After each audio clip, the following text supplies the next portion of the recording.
Big breaking news Ahmedabad से बड़ी खबर सामने आ रही है।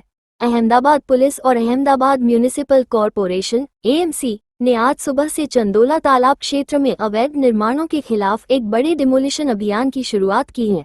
बताया जा रहा है कि यह गुजरात का अब तक का सबसे बड़ा डिमोलिशन ऑपरेशन है। अभियान के लिए 50 से अधिक बुलडोजर तैनात किए गए हैं और भारी पुलिस बल मौके पर मौजूद हैं। अहमदाबाद के वरिष्ठ पुलिस अधिकारी और म्यूनिसिपल कॉरपोरेशन के उच्चाधिकारी स्वयं इस अभियान की निगरानी कर रहे हैं। चंदोला तालाब के आसपास लगभग 5000 से अधिक अवैध मकान, गोडाउन और दुकानें बनी हुई थी। इन सभी अवैध संरचनाओं को हटाने का कार्य आज से शुरू कर दिया गया है। डिमोलिशन से पहले कल देर रात हमने वहां रह रहे लोगों के हालात को लेकर एक विशेष वीडियो स्टोरी रिकॉर्ड की थी। अब देखिए चंदोला लेक से हमारी ये ताज़ा ग्राउंड रिपोर्ट।